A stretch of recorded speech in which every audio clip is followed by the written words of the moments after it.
এক বছর আগে যাদের ওয়েস্ট ইন্ডিজের মাটিতে হোয়াইট ওয়াশ করেছিল বাংলাদেশ, এবার সেই ইতিহাসে যেন ফিরছে উল্টো পথে। ২ ম্যাচ জিতে সিরিজ নিজের করেছে ক্যারিবিয়ানরা। এখন তাদের লক্ষ্য টাইগারদের মাটিতেই ৩-০-তে শেষ করা। প্রথম ২ ম্যাচ হেরে সিরিজ হাতছাড়া করেছে বাংলাদেশ দল। নিজেদের মাঠে ব্যাটে বলে খুঁজে পাওয়া যাচ্ছে না আত্মবিশ্বাসের ছাপ। অন্যদিকে ওয়েস্ট ইন্ডিজ দল এখন ম্যাচ বাকি থাকতেই সিরিজ নিশ্চিত করে নিয়েছে। তবে এখানেই থামতে চায় না তারা।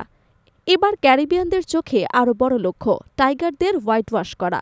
সিরিজের দ্বিতীয় ওয়ানডে শেষে সংবাদ সম্মেলনে এমনটাই জানালেন দলের তরুণ ব্যাটার অ্যালিক আথানজে। তিনি বলেন, হ্যাঁ, উদ্দেশ্য এটাই, কিন্তু আমরা কাউকে হালকাভাবে নিচ্ছি না। শুক্রবারেও আমরা সেরাটা দিতে চাই এবং দর্শকদের একটি ভালো ম্যাচ উপহার দেওয়ার চেষ্টা করব। তবে সেই ম্যাচে ওয়েস্ট ইন্ডিজের ফিল্ডিং ছিল বেশ বাজে। একাধিক সহজ ক্যাচ মিস করেন ফিল্ডাররা। বিষয়টি স্বীকার করেছেন আথানজে।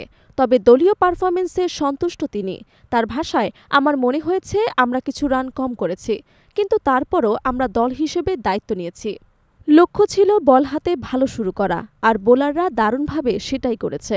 ফিল্ডিংয়ে আমরা সেরা ছিলাম না, কিন্তু বোলাররা নিজেদের জাত চিনিয়েছে, উইকেট তুলে নিয়ে প্রতিপক্ষকে চাপে রেখেছে। দ্বিতীয় ম্যাচে ওয়েস্ট ইন্ডিজের পেসাররা ছিলেন দুর্দান্ত। নতুন বলে নিয়মিত ব্রেক থ্রু এনে বাংলাদেশকে ব্যাকফুটে ঠেলে দেন তারা।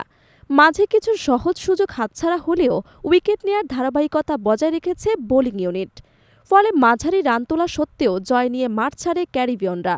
গত বছরের ডিসেম্বরে ওয়েস্ট ইন্ডিজের মাটিতে বাংলাদেশ তাদের হোয়াইট ওয়াশ করেছিল ৩-০ ব্যবধানে। সেই পরাজয়ের প্রতিশোধ নিতেই যেন এবার উদ্দীপ্ত ক্যারিবিয়ানরা। সেই সঙ্গে আথানজে বলেন, আমার মনে হয় না আমি তখন দলে ছিলাম, কিন্তু জানি বাংলাদেশ আমাদের নিজেদের মাঠে হোয়াইট ওয়াশ করেছিল। তাই এবার যদি আমরা তাদের ৩-০ ব্যবধানে হারানোর সুযোগ পাই, আমরা অবশ্যই সেই সুযোগ কাজে লাগাব।